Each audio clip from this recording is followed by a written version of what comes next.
Welcome to the channel. Today we're sharing a cheating story you won't believe. If you enjoy it, please like and subscribe. Let's get started.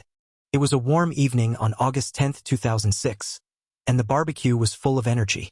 The scent of grilled food drifted around as the adults enjoyed their drinks. Over by the dunes, at least a dozen motorbikes were parked. Our bike group was having its yearly meetup to celebrate the end of the riding season. We weren't an official club, just a bunch of friends who loved motorcycles. As the lifeguards left and the tide came in, everyone moved nearer to the dunes. Mark, a tall, broad-shouldered man with a full beard and in his late 30s, noticed her first. He knew something was off when she turned up on the beach. Her long denim skirt, thick sweater, and long overcoat would have been less out of place on a cold winter night on this unseasonably warm mid-September evening with people still walking around in swimsuits. She stood out like a sore thumb. Mark walked over to her and invited her to join them. As she looked up at him, he recognized something. The unkempt hair, the sunken eyes that looked as though they hadn't slept in days, all of this reminded him of something he'd seen before, not too long ago. She turned down the invitation and moved further down the beach. As Mark went back to his friends, he got some ribbing from them. Michael was especially vocal as he put his arm around his friend's shoulders. "Come on now, Mark. You're not so desperate you have to try to pick up a bag lady." "She's no bag lady, Michael. She may look a mess, but those clothes are expensive. I don't know what the problem is, but she looks very troubled." A prime example of the changes in the biking community, Michael was 6 feet tall, broad-shouldered, with a shaved head. By day, he was known as Michael Lawson and wore a pinstriped suit. Not that he liked it, but a stockbroker's clients expected a sober dress code. Evenings and weekends, he was out on the bike dressed in his leathers, and a bandana covered his shaved head when it wasn't under a helmet. He was a smooth operator and looked after Mark's investments. Mark was more than just a client, he was a friend and a fellow biker. "She's not your problem now. Come on back to the party. I'm sure we can fix you up with some female company." As the beach party continued, Mark kept an eye on the woman down the beach. He had no problem finding girls to dance with and even some mild snogging. Even so, the vagrant woman still occupied his mind. As darkness fell, the party broke up. They gathered up the rubbish and dropped it in the back of Mark's pickup truck. One by one, the bikes started up and disappeared into the night. As soon as the last person left, he made his way through the dunes to where the woman sat on the sand. She appeared to be waiting for something or someone. The surf crashed on the beach and showed up white in the moonlight as the tide retreated. She got up and started walking toward the water. She reached the water's edge and continued to walk straight ahead. This is what Mark had been afraid of when he first saw her face. He knew where he'd seen the look before 3 years ago. He caught sight of himself in a mirror and seen that very same look. As she walked into the water, he knew what he had to do. Running down the beach towards her, Mark knew what she was going to do, and he'd be damned if he'd let it happen. He tore his clothes off as he ran towards her. The water was over her knees, soaking the heavy denim skirt. As Mark reached the water's edge, he called out to her. But if she heard him, she took no notice. As the waves started to crash on her thighs, Mark dived into the water and swam towards her. The coat and skirt were soaked and hung heavily on her. She was about to throw herself forward into the retreating tide when Mark stood up behind her and grabbed her around the waist. Startled by his sudden appearance, the woman started to scream while struggling to break free. Mark shouted to make himself heard above the sound of the waves crashing to the shore. "I'm sorry. I can't let you do this. Leave me alone. I want to die." The woman screamed back at him. "If we go out any further, the tide will catch us and we'll both drown. Is that what you want?" He turned her around to face him. "Let me go. I don't want to live anymore. If you go out there, I'll have to try and rescue you. I'm not a good swimmer, and with this tide running, we'll probably both die. Please save my life and come out of the water." Her hands came up to her mouth, and she looked straight into his eyes and felt the tears roll down her cheeks. A succession of deep sobs forced their way from her stomach. Mark put his arms around her and hugged her to his chest. As they stood there in the surf for several minutes, they battled against the waves to stay upright. Then Mark led her back to the dry sand. As they made their way back up towards the dunes, he picked up the clothes heads scattered across the beach. He knew he couldn't leave her. He had to get her away from the beach. He lifted the sodden coat from her shoulders. "I think this coat is ruined. The skirt may be salvageable, but the sweater has probably had it. Either way, you'd better get out of them." If the wind gets up, you'll be frozen.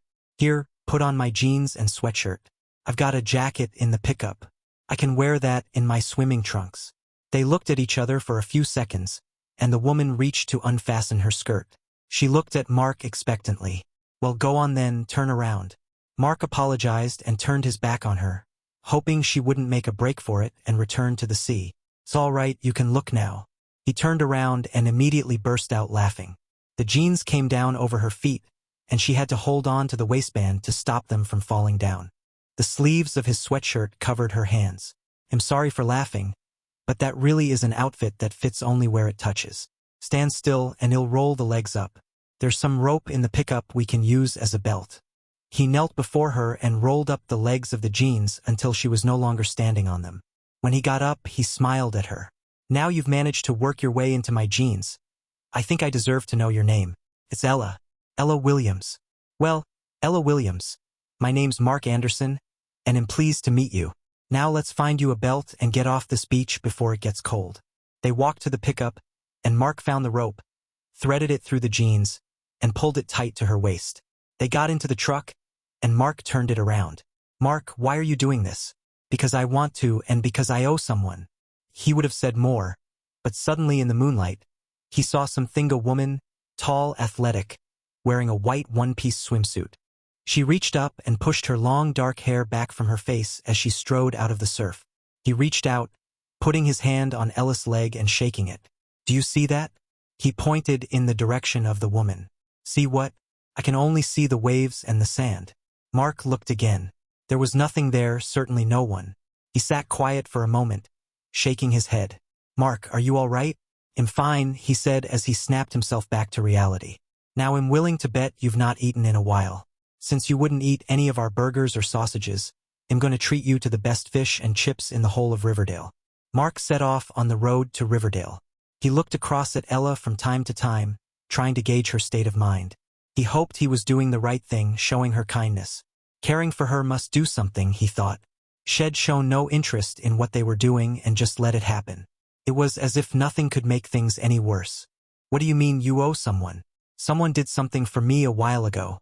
I can't pay them back, so I'm paying it forward. I can't really tell you while I'm driving. Ask me about it later. Where are we going? Riverdale, for fish and chips. They continued in silence until Mark pulled into a parking space. He jumped from the cab, walked around, and opened the passenger door. Out you get. We've arrived. Ella looked at the shop front. I thought you said fish and chips. I've heard of this place. It's a restaurant run by that TV chef. It's very grand and I imagine very expensive. I can't go in there dressed like this.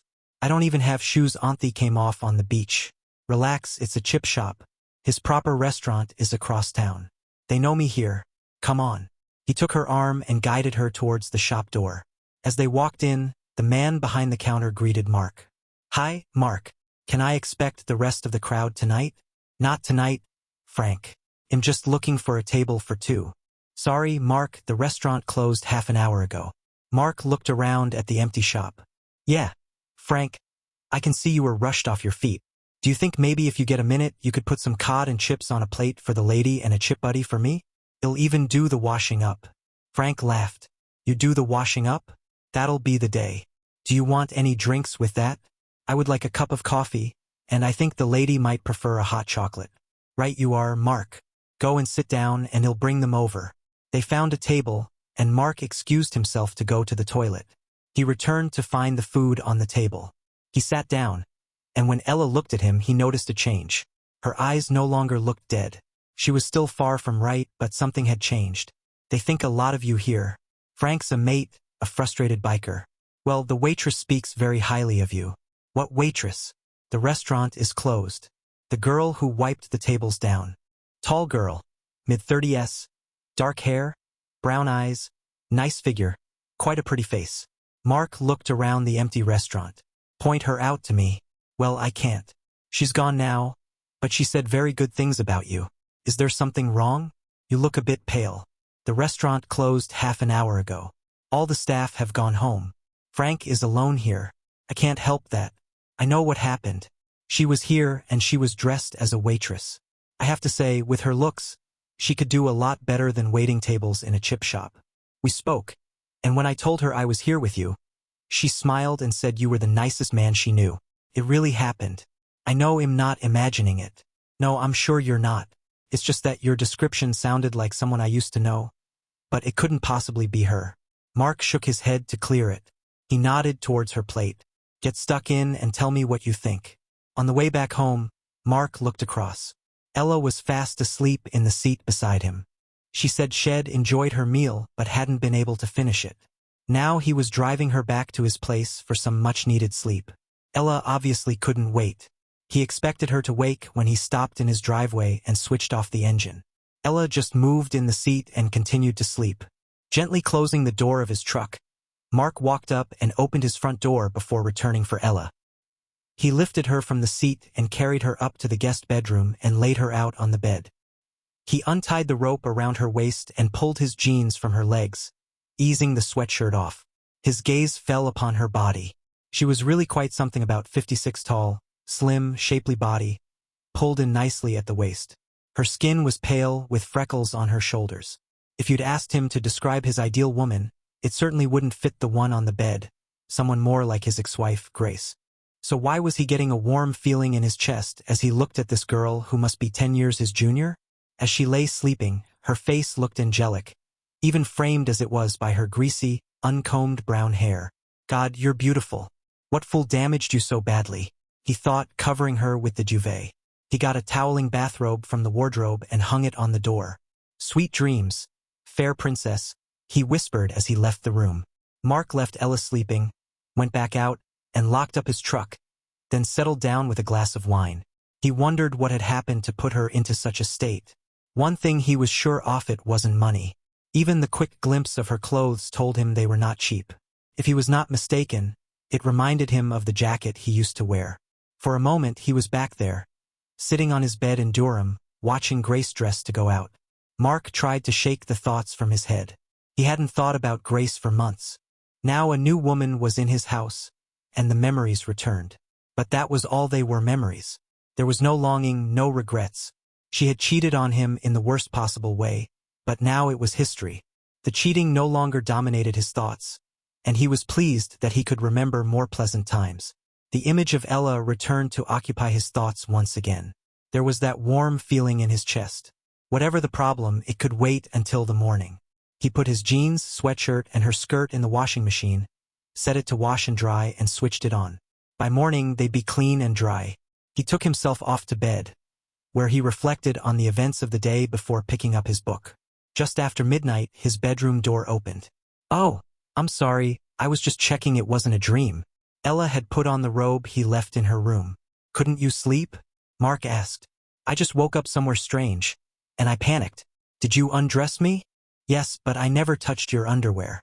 Your skirt is in the wash." "Oh, I see. Thank you." Ella blushed and then continued, "I don't suppose you have something I can sleep in?" "I don't have any clean ones. Sorry, I haven't worn pajamas since I was a kid. I have some nice long shirts with tails in the wardrobe and t-shirts in the second drawer down." She went to the wardrobe, grabbed a shirt, and went to the bathroom. Mark heard the shower running as he settled down to sleep. Sometime later, he felt the bed move as she climbed in with him. "Mark, would you hold me, please? I really need someone to hold me." She started to sob almost immediately. He took her in his arms and held her close as she cried. As the crying stopped, Mark turned over, and she spooned into him. "Thank God tomorrow's Sunday," Mark thought to himself as they drifted off to sleep. Mark woke up alone, had a shower, and made his way down to the kitchen, half expecting to be alone as usual. Instead, he found Ella searching through cupboards. She'd already made coffee and toast. "I was going to start breakfast, but I didn't know what you liked. I was just trying to find something to iron my skirt. Do you have an iron and ironing board?" Mark went to the cupboard under the stairs and got out the required implements and took them to her. "Thank you. My skirt is so full of creases I couldn't possibly wear it." Mark looked at her. His shirt never looked that good when he wore it. Her bare legs were long and shapely. She had her hair wrapped up in a towel. In the light of day, he could see her eyes were green and that her young, girlish face was freckled. "Egg and bacon okay for you?" he asked. She nodded and he started cooking. As they ate in silence, Ella repeatedly looked into Mark's eyes. She saw kindness there but also sadness. When he topped up the coffee, he tried to get her to open up. So, do you want to tell me about what led up to last night? I don't want to burden you with my problems. You've done more than enough already. I should go. You can leave now if that's what you want. It might be a bit difficult in only your skirt and your underwear. They'll drive you wherever you want to go. As she put the last piece of toast into her mouth, Mark glanced at her left hand. He noticed the gold wedding band topped off with another holding a large, sparkling diamond. I see you are married. Do you want to call your husband and tell him where you are? At the mention of her husband, she started crying again. Mark immediately knew what the problem was. He got up and stood beside her, holding her face to his waist. So, it's husband troubles. What's he done? I don't have a husband anymore. He's divorcing me. Mark sat down again and took her hands in his. He waited for her to control her sobbing. So that's what brought you to the beach last night? Partly, I suppose. I don't know, Mark. This is so unlike me. I'm normally the one other people depend on. Can you believe that? I run a team of accountants, devising custom-made plans to help people pay less tax.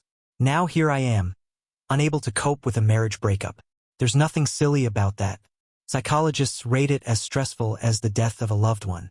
You didn't see any warning signs? None. Douglas and I had been married for 10 years.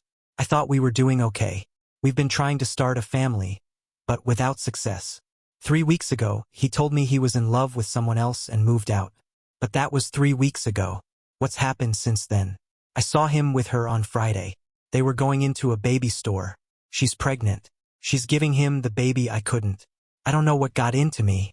I don't suppose a man can understand how it feels for a woman to know she must be infertile. He left me for someone who could give him the children he wanted. So you felt worthless and unloved? I suppose so. I don't know how I felt, really. Suddenly, my reason for being was gone. I wasn't a whole woman. It didn't matter if I lived or died. I don't know why, but I got on a train and ended up here. Do you still feel that way? I don't know. I don't think so. She squeezed Mark's hands. If it wasn't for you, I wouldn't be here this morning. Thank you. I am still alive, and I owe it to both of us to make the best of that. In that case, we've a busy day ahead. You need some clothes, and then you need to speak to Laura. Mark, I lost my purse last night. I've checked my coat pockets. It's not there. It must have come out in the sea last night. Everything is in that purse, me driving license, credit cards, and all my cash.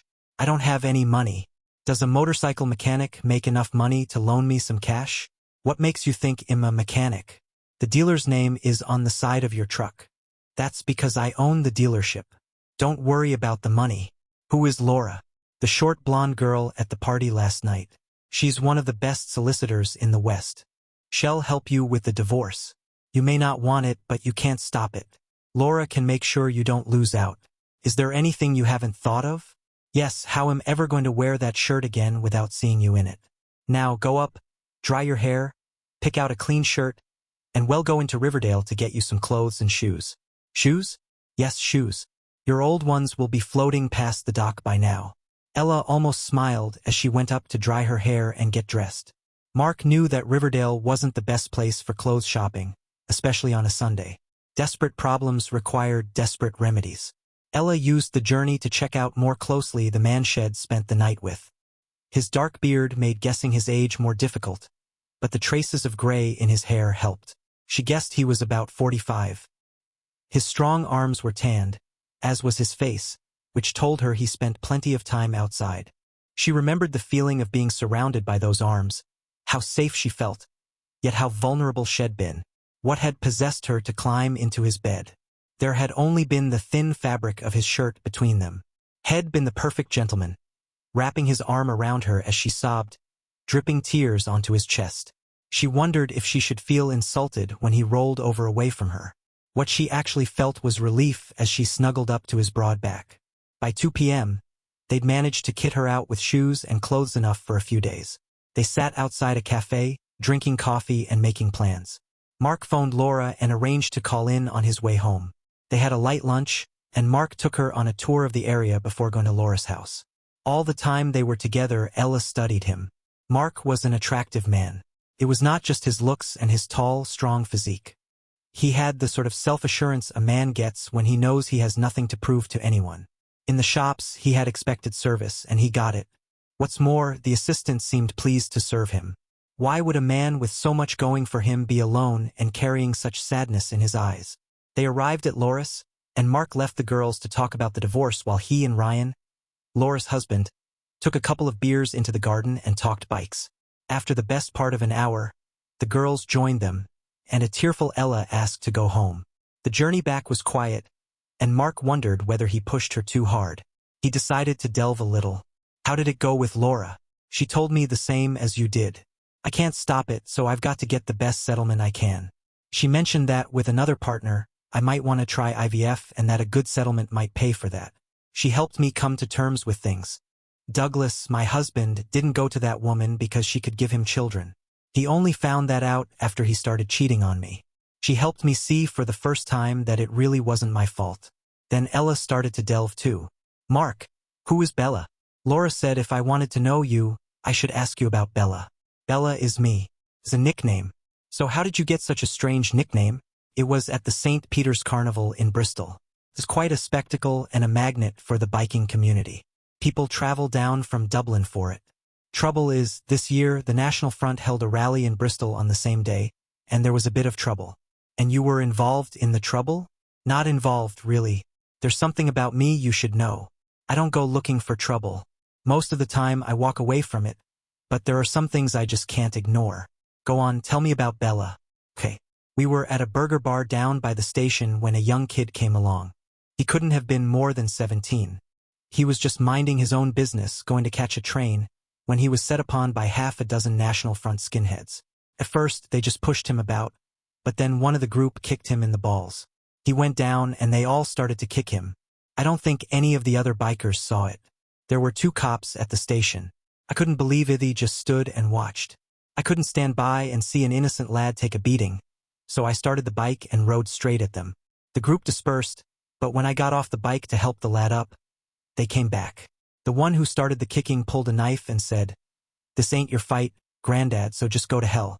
I told the kid to get between me and the bike. I could hear the rest of the lads running over to us, so I knew we wouldn't be outnumbered for long. The bloke with the knife lunged at me, so I swung at him. I had my crash helmet in my hand, and it hit him full in the face. I broke his nose, jaw, and cheekbone, apparently. He was certainly out cold. The lad just squeezed my hand and ran off into the station. And the police did nothing all this time? Oh yeah, when it was all over and the guy was laid out on the road, they came over and tried to arrest me. That's when Laura came to the rescue.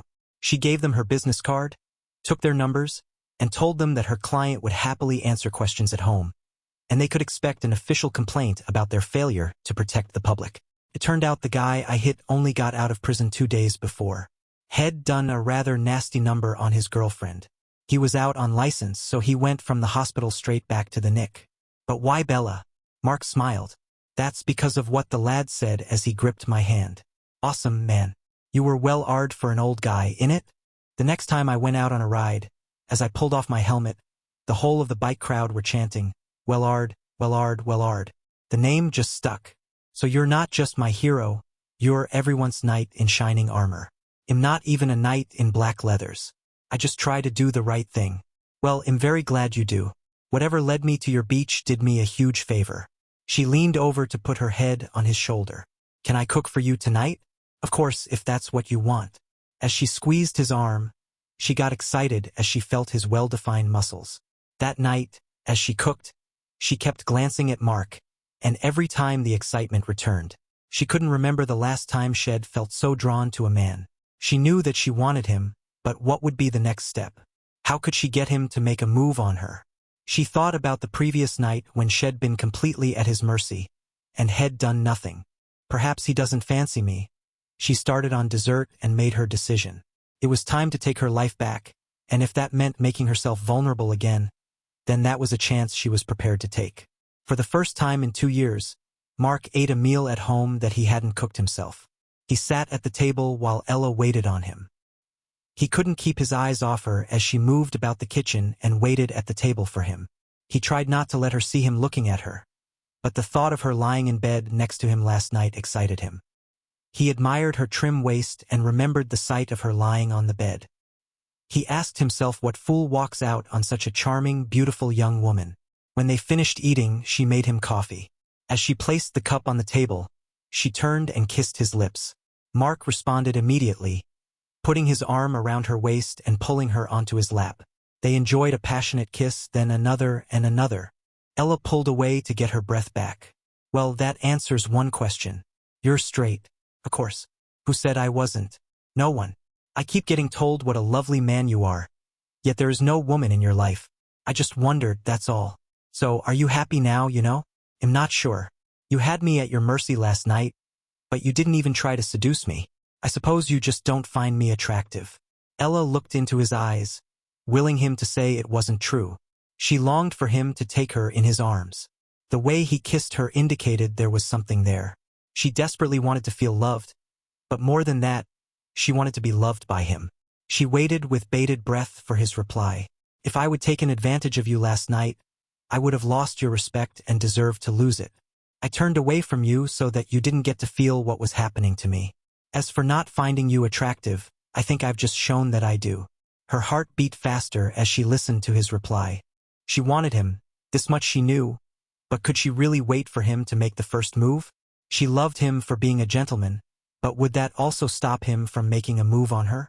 Her mind was made up, it was now or never. I'm glad. It makes the next part so much easier. You've been really good to me and I don't like to ask for another favor, but I'm going to. Would you make love to me, please? She looked down, and her long brown hair fell across her face. Mark could hardly believe his ears. This beautiful young woman was asking him to make love to her. It had been the best part of 2 years since Head had sex with anyone, and he wasn't even sure the last time was real. He thought about it for a moment, and it became clear she'd come to her senses, and now she was grateful to him for saving her. He struggled to find a response. His face started to redden as he spoke. Ella, I really am very flattered that a lovely young woman should make me such an offer, but making love is very important to me. I don't want to do it with someone because they feel they are obliged or grateful to me. It has to be because I care for that someone, and she really cares for me. Ella was silent for a moment. I should feel insulted, but I don't. I'm not offering my body as a thank you, though heaven knows I should. I asked you to make love to me because you are quite the most wonderful man I've ever met. My head may be in a mess right now, but this isn't gratitude, and I know I want you. If you didn't care for me, you would have given me over to the police or some hospital by now. So I'll ask you again, please, Mark. Please take me upstairs and make love to me. She took his hand. She got up. Mark got up also, and without letting go of her hand, led her upstairs to his bedroom. They stood together beside the bed. Mark turned her to face him, lifted her chin, and kissed her. She looked deep into his eyes. I've never kissed a man with a beard before. I thought it would prickle, but it feels soft and tickles my nose a little. She giggled. Mark put his arms around her and pulled her to him. She needed to be touched by his gentle hands, her breathing becoming labored as their kissing intensified. Mark's body left him in no doubt how he felt about her. They made love. If I can stay here, you might not have to wait long, said Ella. She climbed off of him and lay on her side, pulling herself close to him. Mark put his arm around her. I could lie like this forever. Can I stay, Mark? You can stay here as long as you want. As he kissed her, he said, I think I should take a shower, as he started to get up from the bed. Is there room for two? They showered together. After that, they returned to bed, snuggled up together, and drifted off to sleep. Ella woke and was looking at Mark with love in her eyes. Mark was woken in a way Head never experienced. Oh goody, you're awake. I thought I was going to have to start the party on my own. Wow, you were right, it was better. She leaned forward and placed her elbows either side of his head as she kissed him. You were so good for me. I don't deserve to be treated the way you treat me. You think it's all one-sided? You've just given me the best night of my life, and you think you should be grateful? Ella, you are a beautiful young woman who has been treated badly. You deserve all I can give you and more. Kissing him again, she climbed off. Mark looked at the clock and realized for the first time since he bought the business, he would be late for work. That thought should have instilled a sense of urgency, but it didn't. He wanted to enjoy his time with her. Over breakfast, they discussed their plans for the day. Mark had to go to work, but Ella had plans to visit the bank to get enough money to pay Mark back.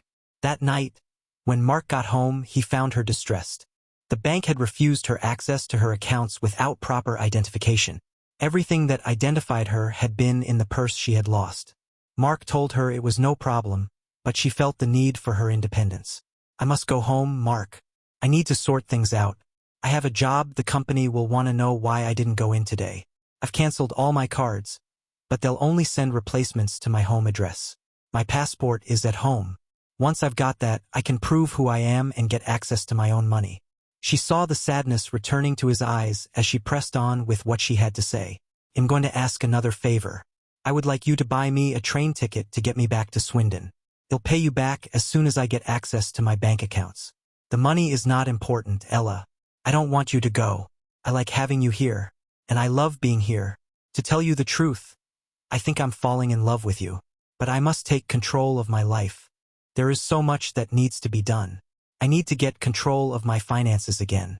Then there are all my possessions in the house, not to mention my clothes. Douglas has already moved out, so I'm going to sell the house. You must see that, Mark. I've got a whole new life ahead of me. A life that I hope will include you. But before I can do that, I have to wind up my old life. This is not the end, Mark, more like the beginning if you want it to be. You must know what I want.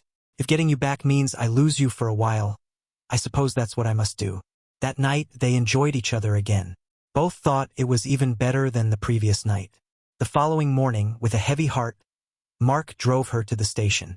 They got to the station as the Dublin train departed. Faced with an hour's wait for the next train, Mark and Ella found the station cafe and settled in for the wait. Mark, when I asked you why you helped me, you said you owed someone. I don't think it was money, so do you think you could tell me what you owe and to whom? The short answer is that her name is Bella Hayes, and I owe her my life. Nothing special, just something I can't pay back. You can't expect me to leave it at that. We've got plenty of time, so tell me the story. Are you sure you want to hear this? It's a long story, and you may not like what you hear. Just tell me, Mark. Okay. The story starts 2 years ago. I had my own software company. You've probably heard of it, Anderson Software Solutions, or DSS Limited. I set it up straight out of college, and it sort of took off. Everyone was buying PCs, and Windows made them easier to use. We wrote commercial software, office suites, and accounting packages. We rode the wave for a while and did very well. When we floated the company on the stock market, I did very nicely. My wife, Grace, and I held on to 60 of the shares between us, and I effectively gained a partner with expertise in business. Things went well for a while, but my projections showed the demand for our software packages declining. Even Microsoft started looking to develop hardware as another revenue stream.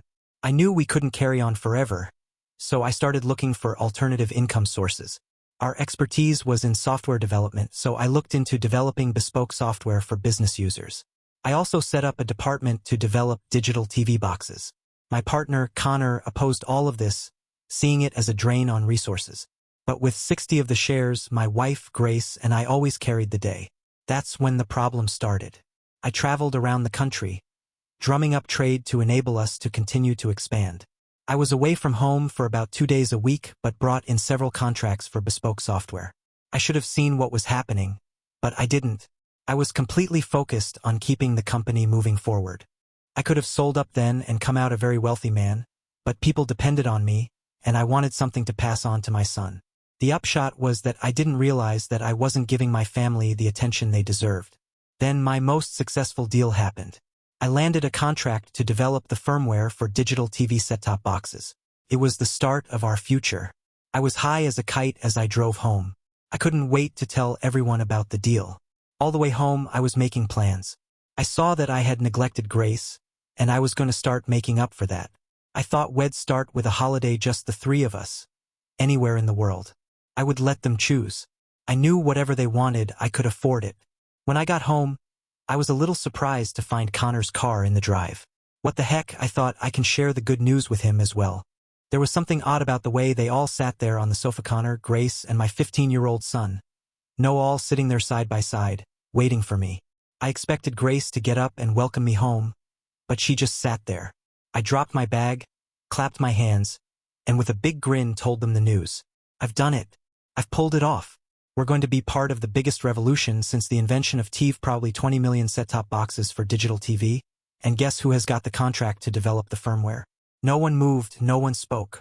Don't you understand? This is worth a few million. And that's without the upgrades that are bound to be required at a later date. Sit down, Mark, was the first thing anyone said, and it came from Connor. I sat down in the chair and looked at them. What's going on? You should be overjoyed. This deal secures the company's future. It's not going to happen, Mark. We've shut down the development section and laid off the staff.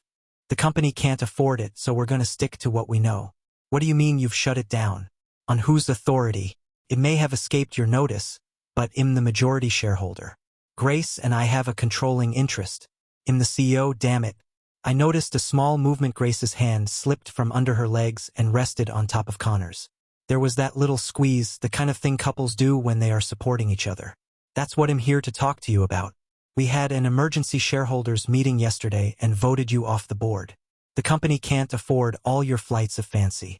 We are a good, profitable company, and we'd be a darn sight more profitable if we didn't have to finance all of your pet projects. And this has nothing to do with you screwing my wife. It was just a guess, but that hand movement told me there was more than business going on. No, it doesn't. That's a completely separate issue. This is strictly business. Of course, I'm grateful to Grace for her support. I am sorry, Mark.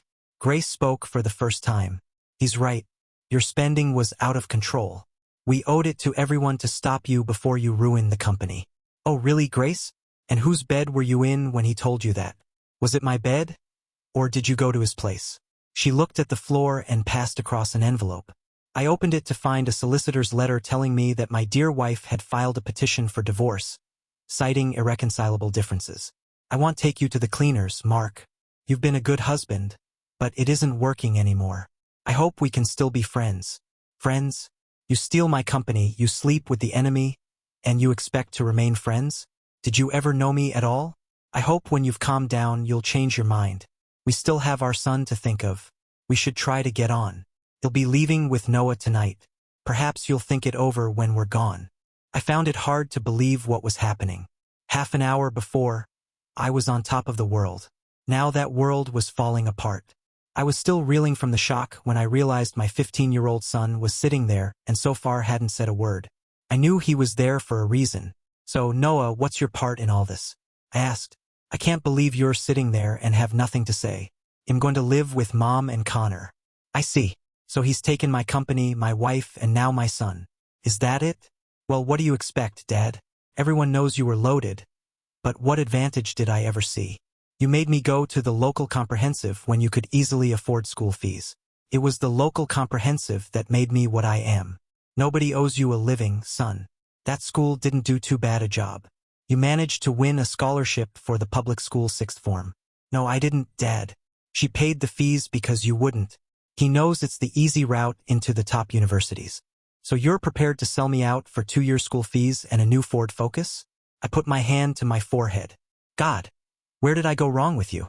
Connor and Grace got up. Connor turned to me. Mark, I know this is a lot to take in. I think we should leave you alone for a while. He offered me his right hand, which was his mistake. Perhaps had forgotten I was left-hand. Strictly business, Mark. Nothing personal. I gripped his right hand in mine, then smashed my left into his face, knocking him to the floor. Blood was running from his nose. You've stolen my company and my family. Of course, it's personal. Now get up and get out of my house. I looked at Grace. Are you planning on marrying him? Yes, as soon as the divorce is final. Well, just remember, Grace, when a man marries his mistress, it creates a vacancy. Just what is that supposed to mean? I'm sure you'll figure it out. Maybe Noah here will help you. Grace helped him to his feet and held on to him as they walked out the door. Noah followed without a word. As I closed the door behind them, the only thing I could feel was empty. Since leaving university, there were only 2 things in my life: me wife and my company. Later, of course, came my son, and he also formed a prominent part. In less than an hour, it had all been taken away. On TV, people in my position reach for a bottle. I've never understood that. I drink when I'm having a good time. I certainly wasn't doing that. I sat in the chair, trying to decide what to do, but no answers came. I got up and walked around the house. I used to love that house. What's not to love about it? A large Regency house overlooking Hampstead Park. Of course, I loved it, and so I thought did Grace. Now it was just an empty shell. All the happiness I would known there was gone. I don't know how long I paced around the house, trying to find something to be happy about. It got dark. It got light again, but it meant nothing. I could hear the telephone ringing somewhere in the distance. I tried to think of the last time I was happy without Grace. I remembered the holidays with Mom and Dad in the caravan down in Somerset. Both Mom and Dad were dead, but the feeling of happiness I associated with that caravan kept pulling at me. I knew I had to go there. I just walked out of the house. There I was on the beach, the same beach I would played on so happily as a child. The same beach where I met you. I didn't know why I was there. Of course, it didn't make me happy. Instead, it made me miss Mom and Dad all over again, reminding me of how alone I was. The tide was going out, and I walked towards the ocean. The waves crashed against me as I strode into the surf. It seemed right to end my empty life in a place for which I only had happy memories. I walked out further, and suddenly she was there, standing in the sea in front of me. She stood about 510 tall. Her long dark hair hung down her back. She wore a white one-piece swimsuit. She looked at me and spoke. "This is not the way, Mark. Turn around and let's go back." "Why? What's the point? There's no reason to go back. There is always a reason to live. There are things you have to do, people you have to meet." "What are you talking about? And how do you know my name?" "I'm talking about you. It's not your time. If you go further, I will have to save you. Turn around and come with me." She offered me her hand. "Come with me, Mark." "Who are you? Do I know you?" "My name is Bella. And no, you don't know me, but I know all about you. Please, come with me." I took her hand and turned around to follow her. She walked elegantly out of the waves. I tried to guess her age and put her at about 35. She led me up the beach and into the dunes beyond. We came across a house in the dunes. It was of an unusual construction, being made completely of wood, with a veranda that looked out to sea, almost an old colonial bungalow in sunny Somerset. She led me up to the door and took me inside. She let go of my hand and left me in the hallway. A few minutes later, she appeared with a towel, drying her hair. "The bathroom is through there. Why don't you go and have a shower?" I moved off in the direction she indicated and did find a bathroom. I was still in a daze and moving very slowly. In what seemed no time at all, she was there beside me, helping me out of my clothes. She turned on the shower and waited for me. I stood naked before her as she opened the shower door. I just stood under the spraying water, not moving at all, when she stepped out of the swimsuit and got in the shower with me. I should have been surprised. Looking back, I should also have been excited. She was a hell of a beautiful woman. I actually felt nothing. In the words of the song, I had become comfortably numb. She pulled my head down to her shoulder as she washed my hair and hugged me as she washed my back. "You're in shock, but don't worry. I can fix you. You look like you haven't slept in days," she said. She led me to the bedroom. "Well, deal with that first." Still naked, she took me to a bedroom and put me to bed. I woke gently. It was dark outside.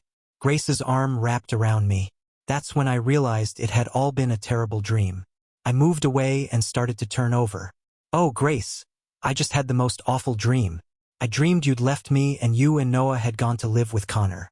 I turned towards her and ran my hand up her body, her neck, and then her face. Something was wrong. I reached for the bedside lamp, but it wasn't there.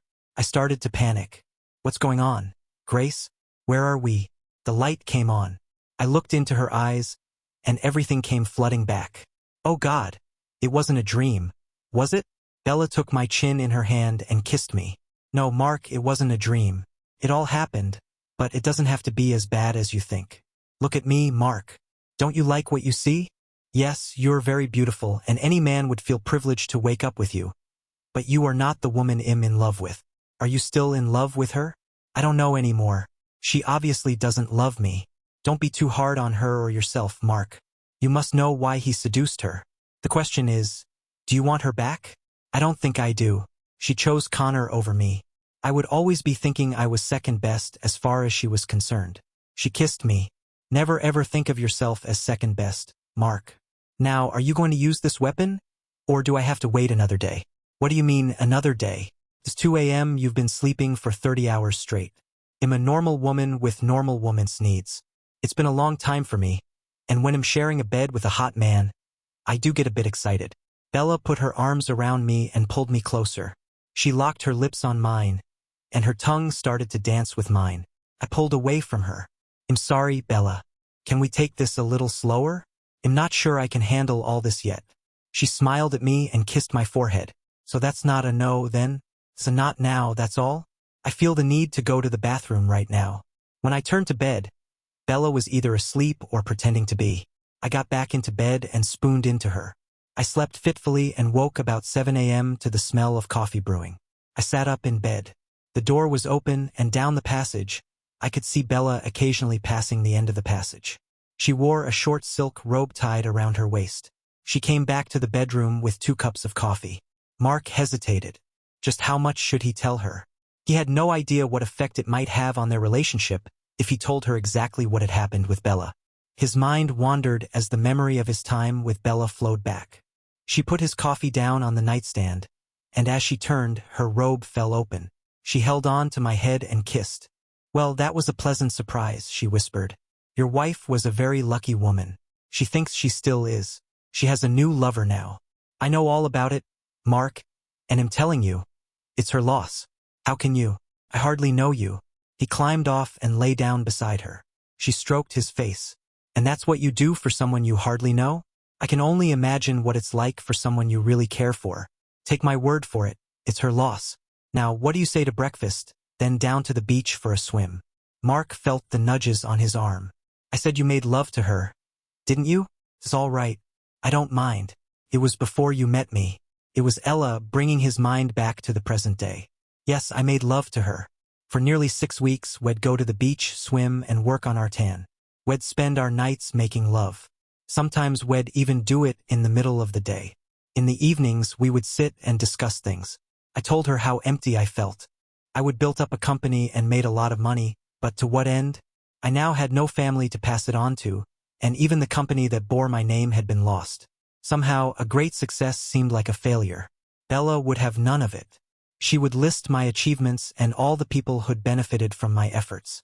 Having such a beautiful woman wanting me to make love to her did wonders for my self-esteem. I started developing feelings for her, but she was adamant that a relationship could never be. As the days shortened, she started to tell me that she would soon have to leave. The night before we parted, we talked. She told me she had to go and didn't know when she would be back. "You need to go back and reclaim your life. There are many things you still have to do. You are not a man who gives up.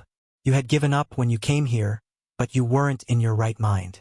Now you can go back, pick up your life and take it in a new direction." That night we made love slowly, tenderly. She stroked my face, kissed my lips, and told me how much she would miss me. The following day, after breakfast, she donned a 2-piece black suit. I wore the clothes I would arrived in. She drove me to the station in her white BMW 320i. It was an amazing car. It must have been 15 years old, but was still in showroom condition. It even had that new car smell. She dropped me off at the station, and we said our goodbyes. "How will I know when you're back?" I asked. "Look for me on the beach. If I come back, that's where I'll be." "So," said Ella, "the person you owe is Bella, and you owe her your life. I suppose, indirectly, I owe her mine as well." "Yes, I suppose you could look at it that way. If it wasn't for her, I wouldn't have been on that beach. If I hadn't been there myself, I wouldn't have recognized the look in your eyes. And you couldn't let me do it because you owed it to Bella? That's not completely true. I could never have let you do it. I know things are never that bad. I had to make you see that. So what happened when you went back? And why did you never find Bella?" This is where the story starts to get weird, and I realized something was amiss on the train journey home. I bought a newspaper on the train. I would been away from everything for 6 weeks, no radio, no TV, no newspapers. I thought I would catch up on what was happening in the world. I was surprised to find some of the stories that were breaking on the day my world fell apart were still in the news. According to the newspaper, only 10 days had elapsed since my world fell apart. Knowing it couldn't be true, I strode through the train looking for the newspaper seller. How dare he sell me a paper that must have been 5 weeks old? When I tackled him about it, he looked at me as if I was mad. He told me that it was the current issue. He pointed at the date. "See, that's today's date," he said. I told him it couldn't be. That date was 5 weeks ago. "Tell you what, mate. Why don't you look at the date on your ticket?" I looked at the ticket, and it showed the same date as the newspaper. I went back to my seat, totally embarrassed and mystified. When the conductor came through checking tickets, I asked him what the date was.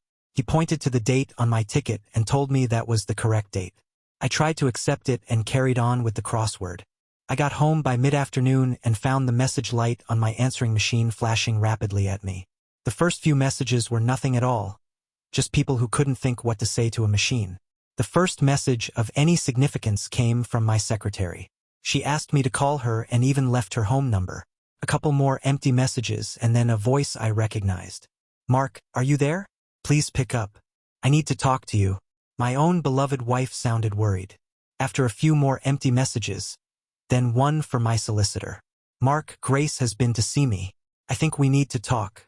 Call me as soon as you get this." A few messages later, it was my secretary again. "Mr. Anderson, please call me. I need to know you are all right. You've got my number. Anytime, day or night, just call me." I would forgotten all about Lucy. I would never met a more dedicated secretary, and now I would left her in a state of confusion. I made a mental note to call her after I would call the solicitor. A few more empty messages. Then she was back again. "Mark, just pick up this phone and talk to me. I didn't mean it to be like this. Please talk to me." Then there was the bank, desperately needing to talk to me. A few more blank messages, and there she was again. "Mark, where are you? I still love you. I need to know you are safe. I dropped by the house today. You weren't there, and the bed hasn't been slept in. Please, when you get this, call me." "Still loves me," she said, "just not enough to stay out of Connor's bed. Not enough to support me in the company." That was one call I wouldn't be answering. I called my solicitor, Ryan Harris. He had represented my company from the beginning. He was a man I trusted both in business and as a friend. I wasn't surprised that Grace would have gone to him for advice, but my guess is that Stuart sent her away. He sounded relieved when I got through to him. "Mark, it's good to hear your voice. How are you?" "I am fine, Stuart.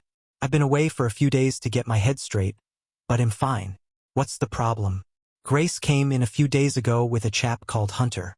They said that you were no longer CEO and wanted access to all company files. I told them that until I had something from you to that effect or a set of approved minutes of the shareholders' meeting, then I needed your approval to show them anything. Is all this true, Mark? Have you really been voted off, and are you and Grace really getting a divorce?" "I'm sorry to say it's all true. Well, I've been a naughty boy. When I couldn't get hold of you and after what they told me, I processed an order freezing all your bank accounts. I need you to drop by my office and sign the paperwork. That Hunter bloke claims you gave him a first refusal on your company shares at the same price he bought in at. I told him that didn't sound like you and that he would need it in writing. Are you intending to sell?" "You know, Stuart, I rather think I am. But if he wants them, he'll have to pay top dollar for them. He'll drop by tomorrow and we'll talk then." I said my goodbyes and hung up. Next, I called Lucy. The switchboard operator put me straight through, and the relief was evident in her voice. "Oh, Mr. Anderson. Thank God you are all right. I've been so worried about you." "I'm fine, Lucy, really I am. I didn't know what to do, sir. I found out what they had done to you, and I wanted to leave straight away, but I have a family and we need my salary." "Don't worry, Lucy. You did the right thing. If I needed a secretary, you'd be the first person I would call. Mr. Hunter has taken over your office now, sir. I'm supposed to work for him. They made me box up all of your personal items, and I didn't know what to do with them. Just put them in the rubbish, Lucy. There's nothing that I want from that office." "Are you sure, sir? What about the family photos? Don't you want them? Put it all in the rubbish, Lucy. That's where it belongs." "The rumors were true then, sir? If they concern Mr. Hunter and my wife, then yes, they were true. I'm so sorry, sir. I don't know how they could do that to you. I don't think I can stay here. They'll have to find another job. Don't do anything hasty, Lucy. If you need a reference, they'll tell them you were the best secretary I ever had." "Oh, sir. I'm going to miss you so much." I could hear her crying at the other end of the phone. "Lucy, would you like to have lunch with me tomorrow? I can pick you up, we'll have lunch, and then I can hand over my car to you." "I would love to have lunch with you, sir, but you don't have to worry about the car. They told me you were keeping that." "I don't want it, Lucy, but I really want to say a proper goodbye to you, so I'll meet you tomorrow at 1 p.m. "Right you are, sir. I'll look forward to it." Lucy had been a good secretary for me, and her loyalty was always total. No matter how many times I told her to, she never used my first name. I was always Mr. Anderson or sir. I rang around a few of my contacts and got 3 possible openings for her. Then I rang the bank and said I would be in the following afternoon to sort out any problems. For the first night since it all blew up, I slept in my own bed. To my surprise, I slept well. The following morning, I went to see Ryan Harris. I signed the papers for the freezing order so that he was in the clear and got him to lift it. He recommended a divorce lawyer who would protect my assets. He was under no illusions that he would keep the company business with Connor in charge, so he was working completely for me. We came up with a plan, and he agreed to handle everything for me. Lunch with Lucy was a bit of a tearful affair. I gave her details of the jobs I would found and told her to call to arrange interviews. When we got back to the office, I gave her a huge bouquet, and the tears started again. I locked the car and gave her the keys, then set off to the bank. Grace and I had separate accounts with a joint account for household and general expenses. I transferred half of the money in the joint account to my own personal and surrendered my card for the joint account. I walked into the charity furniture shop and arranged for them to come to the house to pick up the furniture. From there, it was on to the estate agent to list the house. Then I got a taxi home. The light was flashing on the answering machine when I got home. I guessed who it would be. I pressed play. "Mark, are you there? Speak to me, goddammit. I know you're back. Even if I did have to find out from your secretary. Can you guess how it feels having that look down her nose at me while she tells me that my husband is all right? I swear she's got the hots for you. Please, Mark, just talk to me." Over the next couple of days, I set about moving out. There was very little I wanted from the house, just my desk, chair, and my mom's old dresser. Everything else was stuff that Grace bought. I put my stuff into storage, packed my clothes in suitcases, and waited for the locksmith and the guys from the charity shop. When they came to pick up the furniture, they couldn't believe the quality of the stuff I was giving them. "A lot of the stuff we pick up is really only fit for the tip, but this will fetch a good price." "Thank you, sir," the driver told me. "You should be thanking my wife. She's the reason it's all got to go." "Ah, I see. I'm sorry to hear that, sir. Still, it's an ill wind that blows no one any good." I shook his hand and watched him drive off with all the trappings of my old life. I called a taxi to take me to a hotel. We stopped off at the estate agent's to drop off the new keys to the house. I bought myself a mobile phone and the following day boarded a train to my new life. I had no idea what that life would be, but I knew I would live it in Somerset, somewhere near a certain beach. Yes, I intended to search for Bella. In case my old colleagues tried to get in touch, I paid for a short period of call diversion from the landline in the house. I didn't expect to get many calls. Shortly after boarding the train, the ringing phone took me by surprise. I answered the call and heard a familiar voice.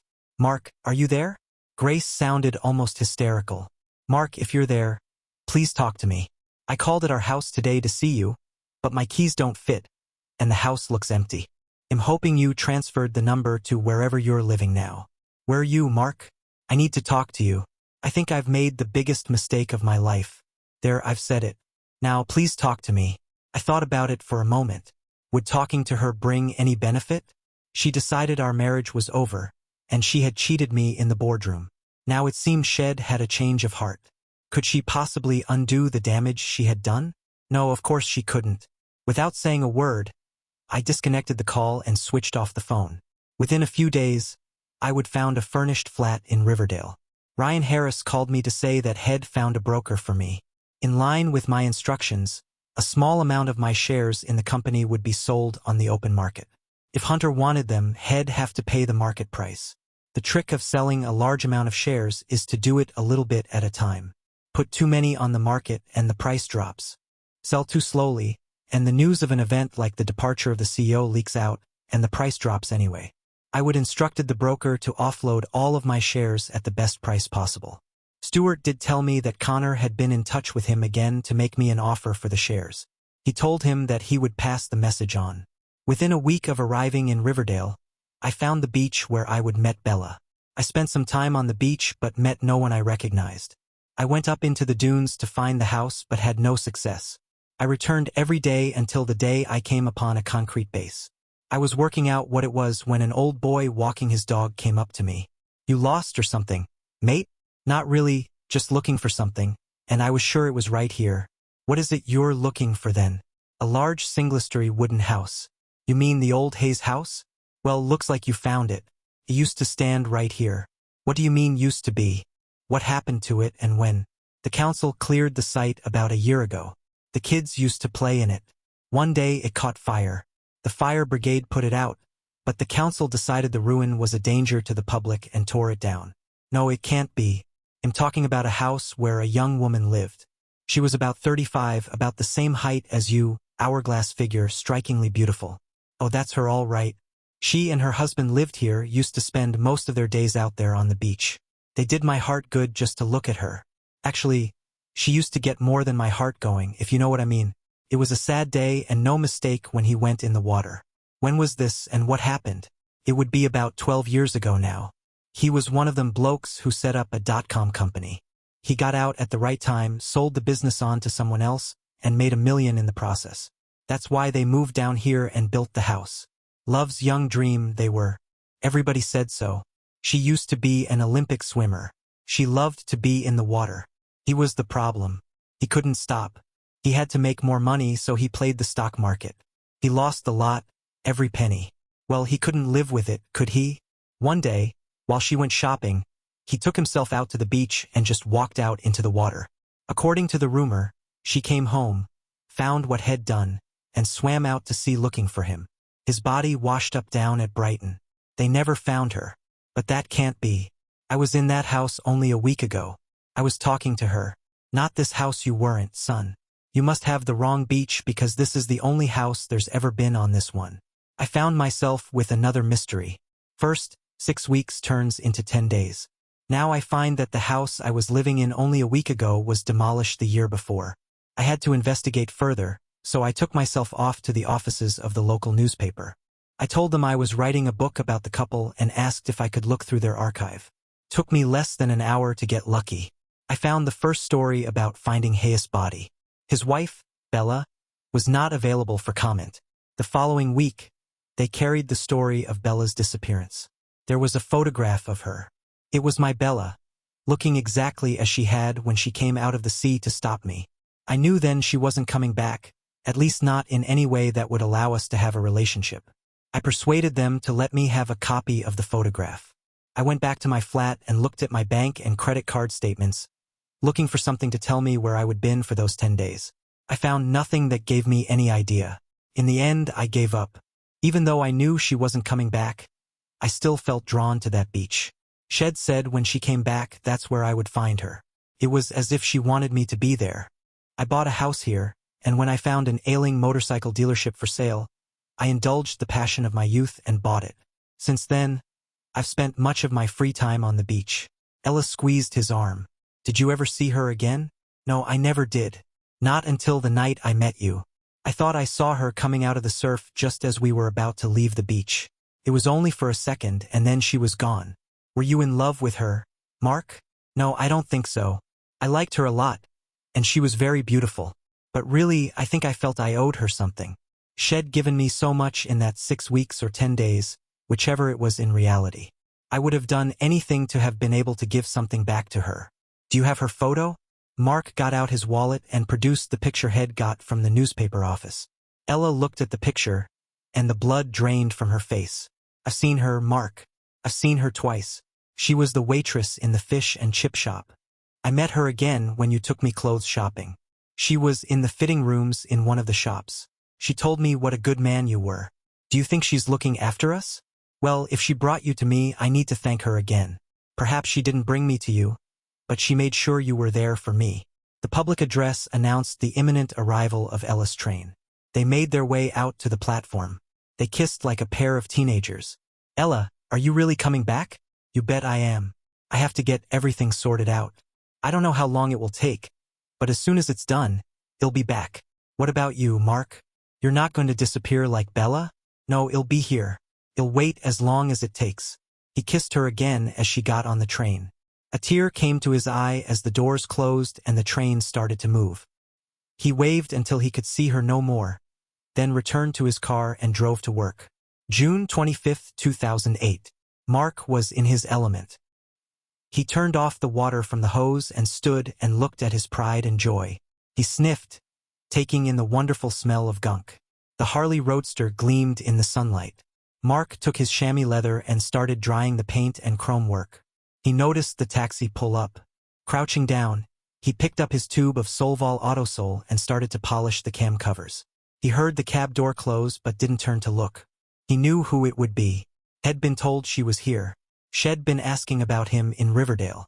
It was only a matter of time before she sought him out. She stopped on the side of the bike and waited for him to get up. Mark continued his polishing. It's been a long time, Mark. You're looking good. He stood up and wiped his hands with his polishing rag. He looked her up and down. The past years hadn't treated her particularly well. She was about 20 pounds heavier, but even her face looked fatter. You're not looking so bad yourself, Grace. You don't need to flatter me. I know how I look. So what brings you to this part of the world? Was the divorce settlement not good enough? I gave you a $700,000 from the house. You kept your company shares. Ryan Harris said you were happy with the lump sum for Noah's child support. No, it's nothing like that. As a matter of fact, you were very fair, all things considered. Look, we can't really discuss things out here. Can we go inside? For the first time since she arrived, he noticed she was carrying a briefcase. That made him a bit curious, so he invited her into the house. Once inside, she looked around. This is nice, Mark. A good-sized garden, I see. And you've got, what, 3 bedrooms, or is it 4? Only 3 at the moment. But you didn't come all the way down here to look at my house. What is it you want? Mark set the coffee filter machine going and waited for her to answer. It's you I want. I've come to ask you to come back. Mark stopped in his tracks. His mouth fell open and his eyes widened. Grace put her hand to her mouth and started laughing. No, I didn't mean that. I'm not asking you to come back to me, though God knows I would if I believed it would work. I would even beg if it would do any good. But I know you better than that. I burned my bridges with those divorce papers. It wasn't until I was without you that I realized what I really wanted. You know how the song goes, you don't miss your water till your well runs dry. You lost me as soon as I guessed you'd had Connor with you. You acted like lovers on that sofa. That was enough for me. How is Noah? I gather he's firmly hitched his team to Connor's wagon. I tried to stop him, Mark, really I did. But he's an adult now. If he wants to change his name, I can't stop him. He still looks up to Connor. Give him time.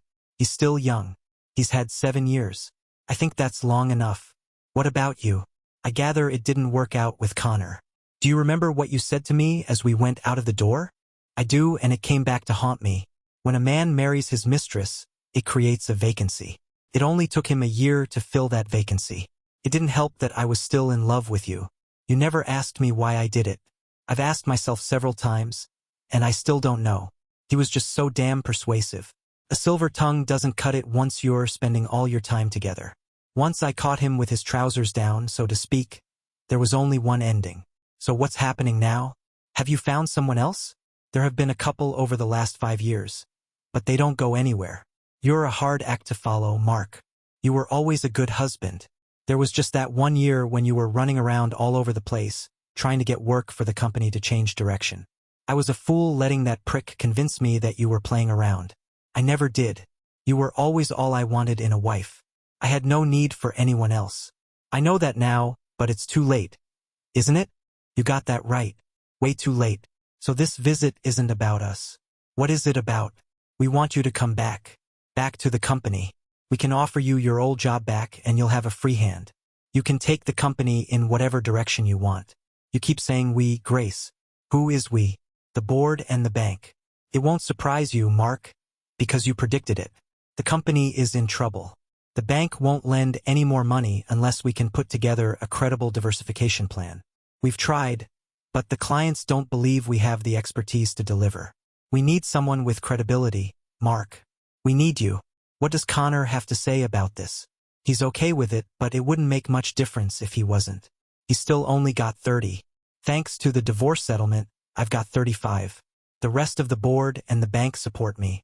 I've even brought a contract with me. Mark got up and poured the coffee and brought 2 cups back to the table. He sat down and took his cup in both hands. He took a sip from his coffee and addressed Grace. What makes you think I want to come back? I'm happy here.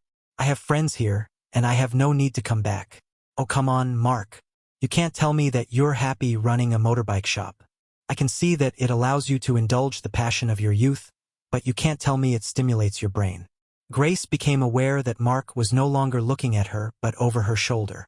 She turned to see a Toyota MPV pull up on the drive. A slim redhead got out, opened the back door, and helped 2 copper-haired children get out of the car. They walked towards the front door. Mark got up and walked towards the door. Are you expecting visitors? Grace asked. No, I'm not, he said as he opened the door. The two children came running in and grabbed hold of his legs. Daddy, why didn't you come swimming with us today? Said the little boy. Mark squatted down to talk to him. Because, little man, I was expecting a visitor who came all the way from Dublin. Is she here now, Daddy? Asked the little girl. Yes, darling, she is sitting over there at the table. Mark stood up and hugged the young woman and kissed her. Grace felt a twinge of jealousy seeing them together. We missed you at the pool today, Ella said as she put her arm around his waist. Are you going to introduce us? They all walked back towards the table. As Grace offered her hand, Mark made the introductions. Grace, this is Ella. Ella, this is my ex-wife, Grace. And these two ankle-biters are Daniel and Bella. He bent down to the children. This is the lady Daddy was married to before he met Mommy. Ella shook Grace's hand, then took her in a fond embrace. It's nice to meet you. I owe you so much. Grace looked puzzled. What can you possibly owe me? Isn't it obvious? These two, my life, basically. If it wasn't for you, none of this would have happened. Well, Ella, if you're trying to make me feel like a stupid, you're doing a hell of a good job. I didn't see a wedding ring. Well, you know how it is, Grace. Once bitten, twice shy. Mark, were you expecting me today? Grace asked. Soon after you booked your taxi last night, someone rang to say you'd be coming here. Like I said, I have friends here, real friends, people who care about me. Now, why don't you tell me the whole story? So what is it that you don't already know? I want to know the real reason you came. I told you I want you to come back. Well, you can't have him back. He's mine now, Ella called out from the laundry room. The company is in trouble, Mark. What I didn't tell you is that we've been made an offer. The thing is, it's an all-or-nothing deal. I only own 35 of the shares. She still has 30, but the other 35 belongs to 4 other shareholders. They all want to sell. Even Connor is considering it. The bank wants us to sell so that we can settle our overdraft. I really did come to ask you to come back. If you come back, I can swing the others behind me, and the bank would give us more time. Sell, Grace. Just let it go. Get the best deal you can. I don't want to. That company is my last link with our old life, Mark. I don't want to let it go. Take the offer, Grace. Let the past go. They won't take on our debts. They'll be left with less than $100,000 once we've settled with the bank. Connor will be left with nothing. He remortgaged his house to buy some of your shares, then lost them to me in the divorce settlement. Please, Mark, come back and help us to rebuild the company. You've done it before, and if we let you do it your way, we wouldn't be in this mess. You can't be happy being a motorcycle dealer. You're capable of so much more. Take the offer, Grace. I'm happy here. I like doing what I do. Yes, I am capable of more than selling motorbikes. That's why I have my finger in so many other pies. Just go home, take the money, and move on. Ella came back into the room. Grace, I'm about to start lunch. Would you like to join us? I'm sure Mark would be happy to drive you back to town later. Grace looked at Mark and realized she was wasting her time. No, thank you very much. I must be going. Thank you for your time, Mark. She got out her phone and called for a taxi. No sooner had Grace left the house than Ella walked up to Mark, put her arms around his neck, and kissed him. You are a very naughty man, Mark Anderson. She doesn't know. Does she? And you're not going to tell her, are you? Right on both counts, Mark said as a broad grin spread across his face. The last time I found something that amusing was when my ex-husband's baby came out brown. Of course, you getting me pregnant made it all the more enjoyable. Like you said, I'm a very naughty man. September 29, 2003. As they filed into the lunchroom, some of the employees of Anderson Software Solutions thought there was something familiar about the guy with the beard sitting at the back of the room. However, the main focus of their attention was the slim, shapely redhead standing beside him. She looked elegantly sexy in her two-piece suit. Ella waited for them all to assemble and closed the door before she spoke. Ladies and gentlemen, you will all be aware that DSS has been experiencing some financial difficulties, and the future has been somewhat uncertain. I'm pleased to tell you that as of 9 a.m., that uncertainty has been removed. This company has been taken over by Wellard Data Services. She paused while the whisper went around the room. Wellard is a company built up over the last 6 years to address the need for online data storage foreseen by our founder. We own 2 large server farms, one in Reading and one in Edinburgh. Much of our business comes from companies desiring to disaster-proof their data. We've acquired DSS so we can add value to what we do by providing online bespoke programs. This is not going to yield profits immediately, so we need to release assets tied up in this company. To this end, we are selling this building and relocating to Truro. No way, shouted a voice from the crowd in front of her. Excuse me, sir. You are Noah Hunter, project manager, and there is no way you're moving us to the back of beyond. I'll take it to the board if I have to. Mark stood up. What code do you write, Mr. Hunter? Noah thought he recognized the voice, and the man with the beard looked familiar. I don't write code. I'm a project manager. Well, Mr. Hunter, all our project managers also write code, so I'm afraid the invitation to move down to Truro with us will not be open to you. As for taking it to the board, you just have. I own Wellard, and now I own DSS again. I am the board, Mr. Hunter. What I say goes, and I say we move to Truro. We will get enough from the sale of the Dublin properties to pay the salary bill until we develop new products. If you pop along to Human Resources at the end of this meeting, they will tell you all about the statutory severance package. Noah knew now who he was dealing with and got up and left. Mark continued, if anyone else feels the same way as my son, they are welcome to join him. We hope to take most of you with us, but that will be your decision. We will offer a generous relocation package. As Miss Hayes has already mentioned, this building will be sold. So will the 2 flats owned by the company. These are currently occupied by young Mr. Hunter and a young lady providing personal services for Mr. Connor Hunter. We will be bringing in our own management team. You've already met Ms. Hayes, who is the chief accountant. Those of you who've been with the company for 7 years or more may recognize the people who join us. There are a number of people who served DSS well in the past, and I've managed to persuade many of them to return. Mr. Connor Hunter and Ms. Anderson no longer have a role in the company. I will be meeting with all heads of departments this afternoon to outline the way forward. If you have any more questions, Ms. Hayes will be pleased to answer them. Thank you. Mark left the room and made his way to what had once been his office, where he found Connor Hunter. Good morning, Connor. Packing up your personal belongings? Well, I wasn't, but I suppose if you want this office, it'll move. I like the beard, Mark. If you hadn't spoken, I would never have known it was you. Yes, I would like you to vacate the office. In fact, I would like you to vacate the premises. There was a knock at the door, and Lucy, Mark's old secretary, passed him a box for Connor's personal belongings. I really thought you'd want to keep me on. With my contract, ITLL cost you too much to get rid of me. You know that. I'll enforce it. Oh, Connor, you really should have read the sale contract. The previous owners were responsible for honoring all senior management contracts. That means you'll be suing yourself if you try to enforce it. What's the problem? You must have got 85 grand out of the sale. Yeah, and I owe more than 4 times that much on my house. I had to remortgage it in order to buy some of your shares. I shouldn't worry, Connor. I'm sure you'll get another job in a month or 2. Perhaps my son will share his redundancy pay with you. After all, you shared your name with him. You haven't fired him.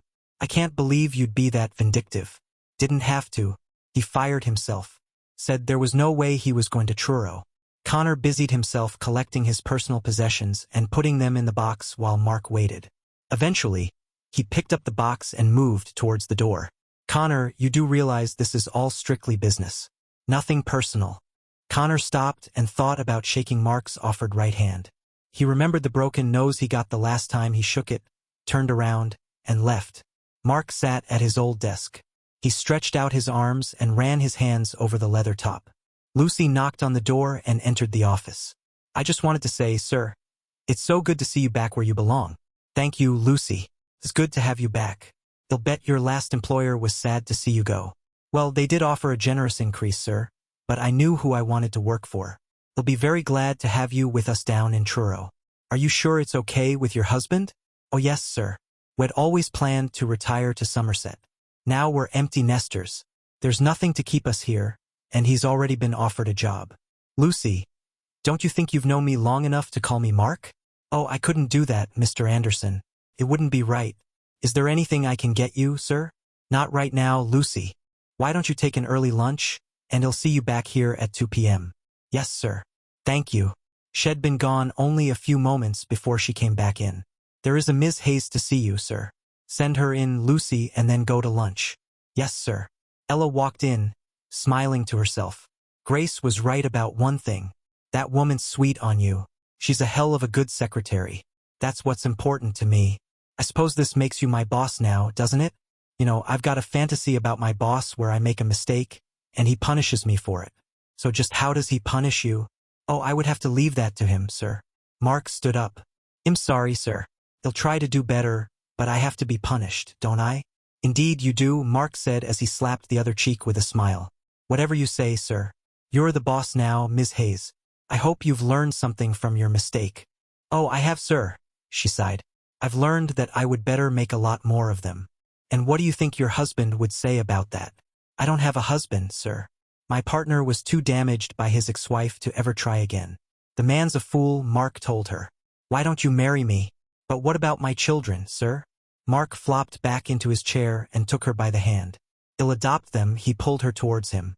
In that case, sir, the answer is yes. They both laughed at their role-playing, then shared a kiss. They were disturbed by the sound of the door opening. Standing in the doorway was a tall, elegant woman. Her long hair pulled back in a ponytail. She wore a black two-piece suit. She smiled at the couple behind the desk, who both looked back at her. Bella, they said in unison. The woman continued to smile, then blew them a kiss and was gone. The couple looked at each other. That was her, wasn't it, Mark? He nodded. You saw her too. She was real. I didn't dream her. If she wasn't real, we both had the same dream. I got the impression she was saying goodbye. Perhaps she thinks we don't need her anymore now. He'll have to be your guardian angel. Only if you'll let me. Yours for the rest of our lives. It's a deal, she said, locking her lips on his. Thanks for watching. Do you think Mark and Ellis meeting was fate or just coincidence? Let us know your thoughts in the comments. See you next time.